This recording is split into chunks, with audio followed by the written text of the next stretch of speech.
नमस्कार विद्यार्थी मित्रांनो, आजच्या या लाईव्ह सेशन मध्ये आपले स्वागत आहे।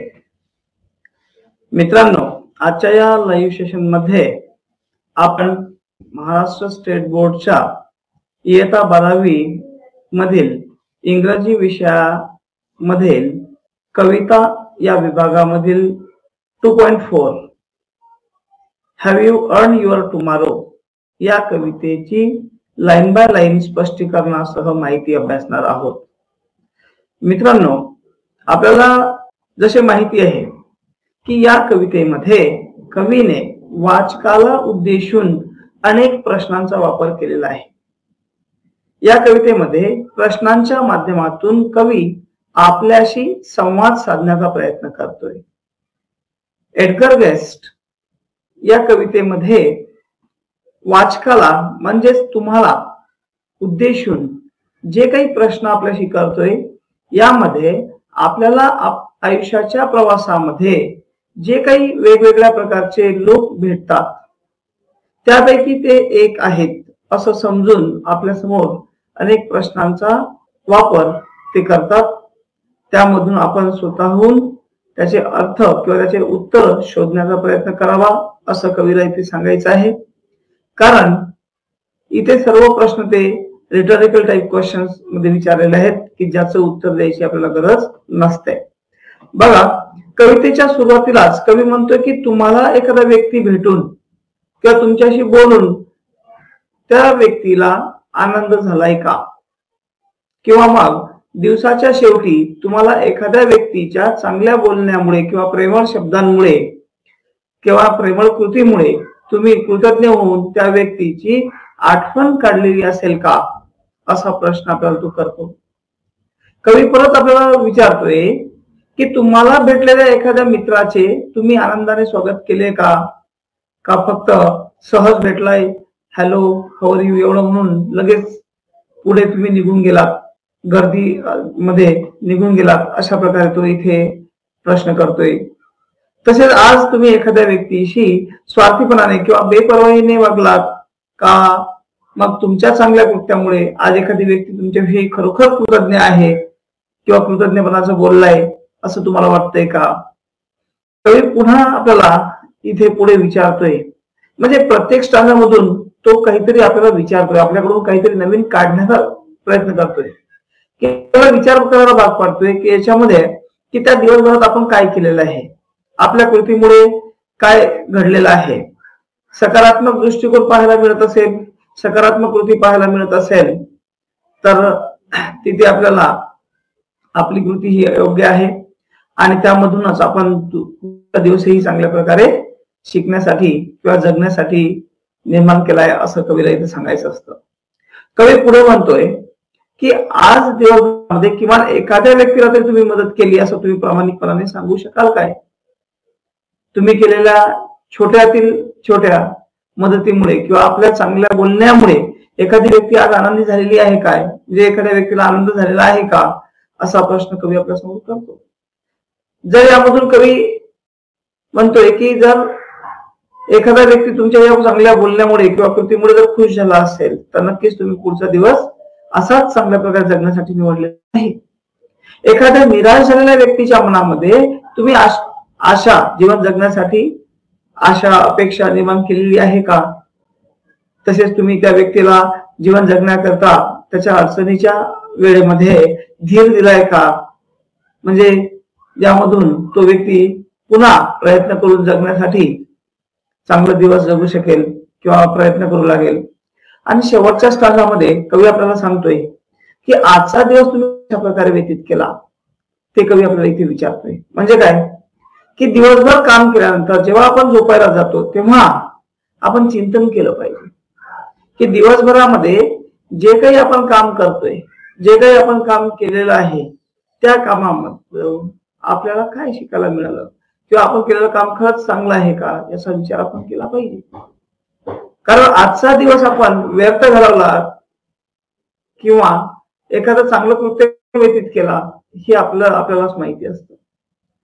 आज तुम्ही एखाद्या व्यक्तीशी प्रेमाने चांगला बोललात किंवा वागलात, तसेच इतरांना प्रोत्साहित केलं असेल तर चांगलीच गोष्ट आहे. या उलट जर तुम्ही एखाद्या व्यक्तीशी प्रेमाने बोललात तर नाहीच, उलट त्याची उपेक्षा केली असेल, उलट त्या व्यक्तीवर टिंगल किंवा त्याला काय म्हणते कमेंट केली असेल, तर आजचा दिवस मात्र तुम्ही चांगल्या प्रकारे जगला नाहीत असं सुद्धा आपल्याला इथे लक्षात घ्यावं लागतं. आजचा दिवस संपताना तुम्ही केलेल्या सत्कृत्यामुळे देव तुम्हाला जगण्यासाठी आणखी एक दिवस भेट देईल असं तुम्हाला वाटतं का? म्हणजेच एक दिवस आणखी चांगल्या प्रकारे देईल असं वाटतं का? एखादा चांगला दिवस जगण्यासाठी तुम्हाला त्या दिवसामध्ये चांगल्या प्रकारची कृती करणं गरजेचं आहे. अशा प्रकारे शेवटच्या स्टंडामध्ये कवी आपल्याला विचारतोय की तुम्ही एखादा चांगला दिवस चांगलं कृत्य करून व्यतीत केलाय का, किंवा कुणाची उपेक्षा केली आहे का? आजचा दिवस संपताना तुमच्या सत्कृत्यामुळे तुम्हाला पुन्हा एकदा एखादा चांगला दिवस जगण्यासाठी मिळाला आहे का, असा प्रश्न कवी इथे करतोय. जर आपण आजच्या दिवसामध्ये म्हणजे प्रेझेंटमध्ये जर एखादं चांगलं काम केलं असेल तर त्यामधून आपण तो दिवस चांगल्या प्रकारे जगला आहे असं आपल्याला इथं म्हणायला हवं, असं आपण इथे लक्षात घेतलं पाहिजे. तर अशा प्रकारे या कवितेचा गोषवारा, ज्याला आपण समरी म्हणतोय, ही आपण इथे लक्षात घेतलेली आहे. त्यानंतर आपण स्टांजा वाईज कविता इथे पाहतोय. बघा, have you earn your tomorrow, की उद्याचा दिवस तुम्ही जगण्यासाठी मिळवला आहे का, असा कवी आपल्याला इथे विचारतोय. त्यासाठी मला स्क्रीन शेअर करावी लागेल की उद्याचा दिवस तुम्ही प्राप्त केलाय का, म्हणजे चांगल्या प्रकारे जगण्यासाठी प्राप्त केलाय का. Is anybody happier because you pass his way, या स्टांजाच्या सुरुवातीलाच कवी आपल्याला इथे विचारतोय की तुमच्यामुळे एखाद्या व्यक्तीला रस्त्यामध्ये भेटल्यानंतर त्या व्यक्तीला आनंद झालाय का, म्हणजे आपल्या बोलण्यामुळे त्या व्यक्तीला आनंद झालाय का, असं इथे कवी आपल्याला सांगतोय, विचारतोय. त्यानंतर बघा, डज एनीवन रिमेंबर, की कुणाला आठवतं का, that you spoke to him today, की त्या व्यक्तीशी तुम्ही चांगलं बोललेले आहात असं कुणाला तिथे आठवतंय का. दिस डे इज ऑलमोस्ट ओव्हर, कारण हा दिवस जवळपास संपूर्ण संपलेला आहे आणि या दिवसभरामध्ये ज्या व्यक्तीला तुम्ही रस्त्यात भेटले असाल त्या व्यक्तीला तुमच्या भेटण्यामुळे आनंद मिळालाय का. सोबतच एखाद्या व्यक्तीला असं आठवतं का की तुम्ही त्याच्याशी प्रेमाने आपुलकीने बोलले असाल, कारण अँड इट्स टॉयलिंग टाइम, हा जो टाइम आहे हा कसा टाइम आहे, टॉयलिंग टाइम आहे, म्हणजेच हार्डवर्क करण्याचा टाइम आहे. Physically time to spend in hard work, physical work is through, की आपण आजचा जो वेळ आपल्याकडे आहे ज्यामधून आपण प्रामाणिकपणाने प्रयत्न केले पाहिजेत, हार्डवर्क केलं पाहिजे, आणि असं जर केलं असेल तर आजचा दिवस नक्कीच तुम्ही चांगल्या प्रकारे मिळवलेला आहे.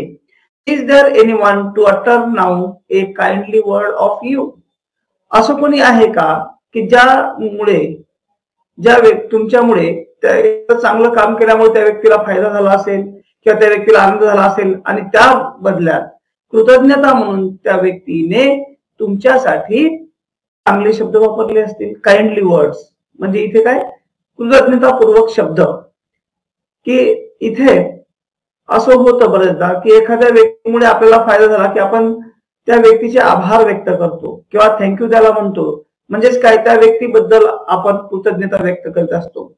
एखाद्या व्यक्तीने मला मदत केली असेल तर त्या मदतीच्या प्रित्यर्थ त्या व्यक्तीचे आभार मानणे हे गरजेचं असतं.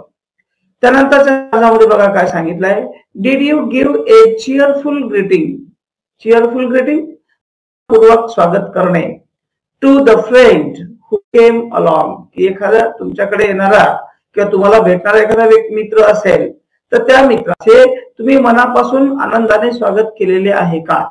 आता असं होतं बरेचदा सकाळी सकाळी कुणी आपल्याला भेटलं की भेटल्याबरोबर जर ती व्यक्ती आपली शुभचिंतक असेल किंवा त्या व्यक्तीला आपण ओळखत नसेल पण बोलायचा वेळ आलेली असेल तर आपण त्या व्यक्तीला good morning sir, good morning madam, अशा प्रकारे नमस्कार, अशा प्रकारच्या शब्दाचा वापर करत असतो.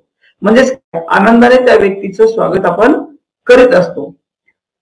और किंवा या उलट कवी म्हणतोय की चर्लिश, उद्धटपणाने, सॉर्ट ऑफ हाउडी, काहीतरी फक्त इनफॉर्मल वे ने तुम्ही एखाद्या व्यक्तीचं स्वागत केलंय, फक्त तेवढा पुरतं hello how are you sir असं काही म्हणून निघून गेला.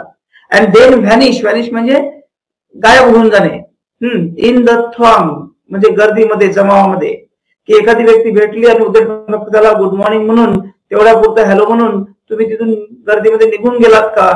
वेअर यू सेल्फिश प्युअर, मग या बाबतीत तुम्ही स्वार्थीपणाने वागलात का? अरे सिंपल किंवा एक साधेपणाने म्हणून as you rush along the way, तुमच्या मार्गाने तिथे त्या व्यक्तीला टाळून निघून गेलात, असं काही झालेलं आहे का? कारण काय होतं की एखादा व्यक्ती भेटल्यानंतर तीच व्यक्ती जर आपला शुभचिंतक असेल तर आपण त्या व्यक्तीचे स्वागतही करतो.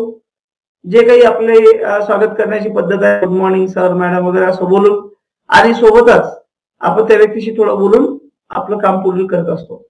त्या उलट एखाद्या व्यक्तीशी आपल्याला बोलायची इच्छा नाहीये, परंतु ती व्यक्ती आता समोर आपल्या आलेली आहे, तर त्या व्यक्तीला उद्धटपणाने किंवा एक फॉर्मॅलिटी म्हणून काहीतरी फक्त हॅलो सर म्हणून पुढे तुम्ही गर्दीत निघून गेलात का?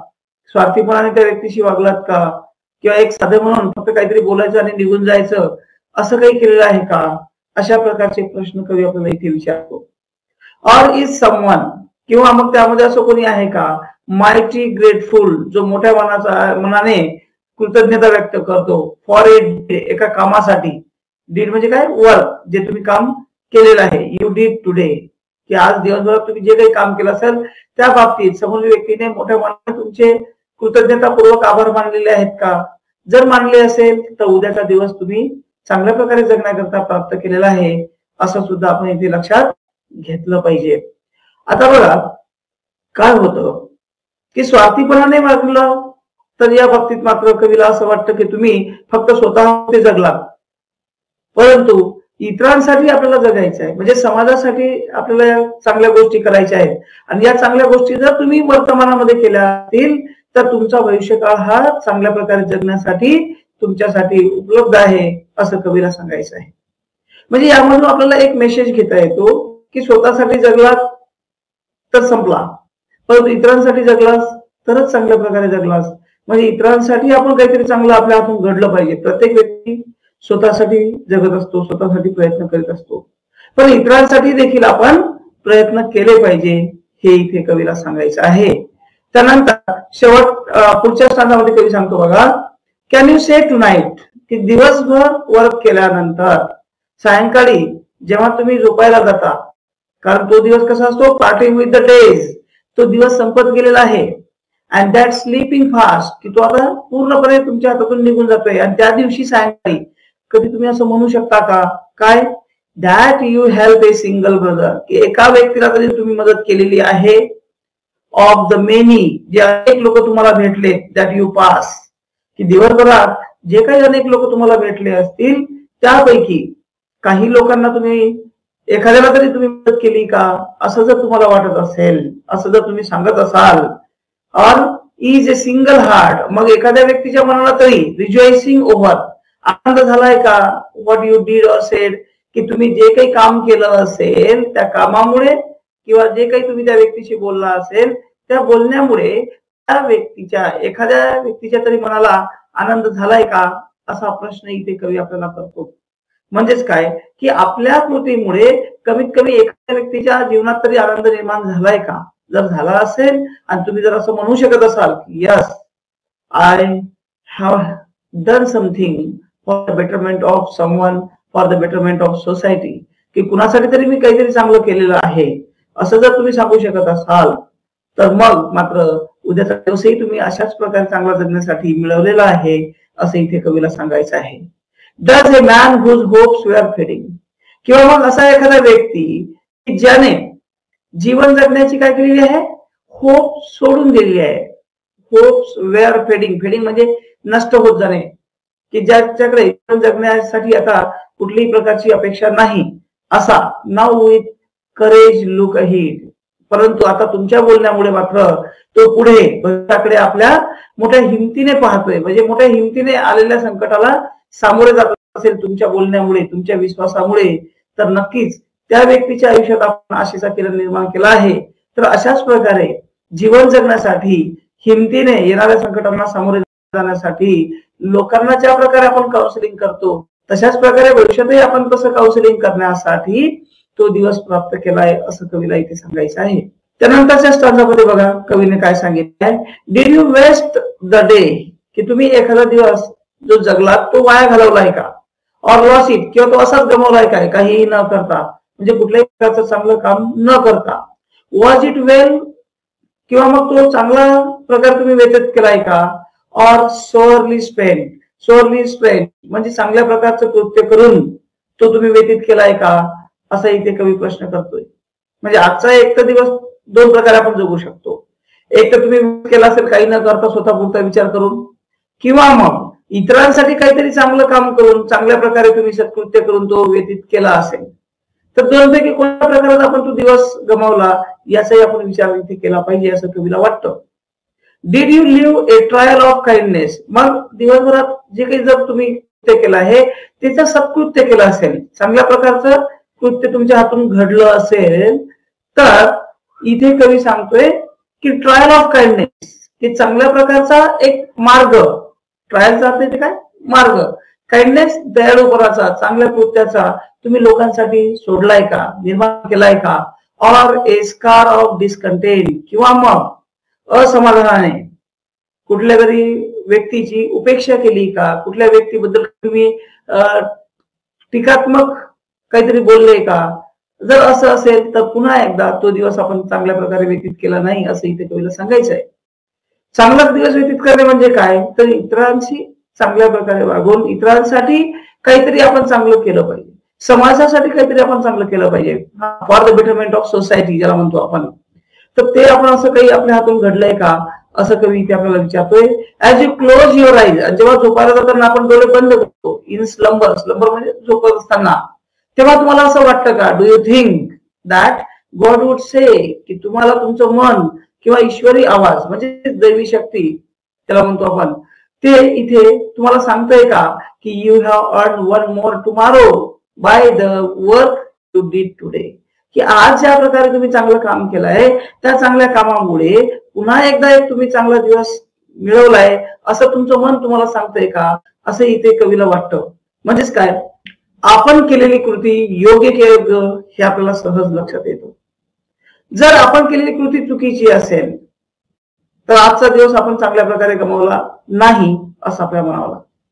पण जर तुमचं मन तुम्हाला सांगत असेल की नाही, आज तुम्ही केलेली कृती ही खूप चांगल्या प्रकारची कृती आहे, खूप चांगल्या प्रकारचं वर्क तुम्ही आज केलेलं आहे, असं जर तुमच्या लक्षात येत असेल, असं जर तुम्हाला वाटत असेल की तुमच्या कृतीमुळे कोणाचा तरी फायदा झालेला आहे, तर नक्कीच तो तुमचा आत्मिक आवाज, तो तुमचं मन हे तुम्हाला सांगत असतं की तुम्ही चांगल्या प्रकारचं वर्क केलेलं आहे आणि त्यामुळे उद्याचा दिवस म्हणजे तुमचा भविष्यकाळ देखील अशाच प्रकारे चांगल्या प्रकारे व्यतीत करण्यासाठी मिळवला आहे असं सुद्धा इथे कवीला सांगायचं आहे. मित्रांनो, अगदी छोटीशी ही कविता आहे, परंतु या कवितेमधून कवीने मांडलेला जो विचार आहे हा फार मोठा आहे. कारण आजच्या आधुनिक काळामध्ये आपण पाहतो प्रत्येक व्यक्ती सोशल मीडियावर ऍक्टिव्ह असतो, परंतु प्रत्यक्ष जीवनामध्ये मात्र कुणाशी फारसा मदत करण्यासारखा बोलताना दिसत नाही. सोशल मीडियावर एखाद्या व्यक्तीला आपण शुभेच्छा देताना दिसतोय, परंतु प्रत्यक्ष जीवनामध्ये जर तेव्हा तो भेटला आपल्याला तर आपण त्या व्यक्तीशी खरोखर प्रत्यक्ष भेटून शुभेच्छा देतो का हे आपण विचार करणं गरजेचं आहे. कारण आपल्या कृत्यामुळे आपण सोशल मीडियावर तर भरपूर लोकांशी बोलतो, भरपूर लोकांशी आपण गप्पा करतो, परंतु प्रत्यक्ष जीवनामध्ये भेटत असताना मात्र अशा प्रकारचं बोलताना दिसत नाही. हे स्वार्थीपणाचं वागणं आपण कुठेतरी सोडलं पाहिजे. या कवितेच्या माध्यमातून हा संदेश आपल्याला आज समजून घ्यायचा आहे, हा संदेश आपल्याला लोकांपर्यंत पोहोचवायचा आहे की आपण समाजाच्या भल्यासाठी काहीतरी चांगलं कृत्य केलं पाहिजे, काहीतरी चांगलं कार्य केलं पाहिजे. आणि हे चांगलं कार्य करण्यासाठी आपण सदैव आपल्या कृतीवर लक्ष दिलं पाहिजे. बघा, बोलत असताना तोडून गेलेला शब्द आणि आपल्या हातून घडून गेलेली कृती एखादी करत असताना ती कधीच परत येत नाही, परंतु जी वेळ आपल्याकडे आहे ती वेळ आपण चांगल्या कार्यासाठी, चांगलं बोलण्यासाठी, चांगल्या प्रकारची कृती करण्यासाठी जर वापरत असाल तर नक्कीच आपल्याला तिथे याचा चांगल्या प्रकारे उपयोग करून घेता येऊ शकतो. म्हणून ह्या कवितेचा जो मेसेज आहे की आपल्या बोलण्यामुळे इतरांच्या आयुष्यामध्ये जर आनंद निर्माण होत असेल, आपल्या कृती करण्यामुळे इतरांच्या बाबतीत जर आनंद चांगला निर्माण होत असेल आणि त्यासाठी इतर लोक आपल्याला प्रति कृतज्ञता व्यक्त करत असतील तर नक्कीच तो दिवस आपण चांगल्या प्रकारे व्यतीत केलेला आहे आणि उद्याचा दिवसही अशाच प्रकारे चांगली कृती करण्यासाठी आपण तो मिळवलेला आहे। अशा प्रकारे इथे आपल्याला त्या कवितेचा मेसेज समजून घेता येतो। मित्रांनो, या व्हिडिओमध्ये या कवितेचं स्पष्टीकरण आपण मराठीमधून नीट समजून घेतलेलं आहे। डिफिकल्ट वर्डचे मिनिंग तुम्हाला लक्षात घेतले असतील। या कवितेवर आधारित अप्रिशिएशन आणि पोएटिक डिव्हाइसेसचे जे प्रश्न आहेत ते आपण पुढील सेशन मध्ये बघूयात। आज आपण इथे थांबणार आहोत। हा व्हिडिओ तुम्हाला परत पाहता येईल। ही कविता परत अभ्यास, याचा चांगल्या प्रकारे अभ्यास करा आणि या कवितेवर जे काही प्रश्न तुमच्याकडे असतील कमेंट मध्ये नक्की सांगा, त्याची उत्तर देण्याचा मी प्रयत्न करेन आणि घरी या कवितेवर आधारित जे काही ऍक्टिव्हिटीज तुम्हाला सोडवता येतील त्या पुस्तकामधील ऍक्टिव्हिटीज सोडवण्याचा प्रयत्न करा। चला तर मित्रांनो, लवकरच भेटूया पुढील सेशन मध्ये। धन्यवाद।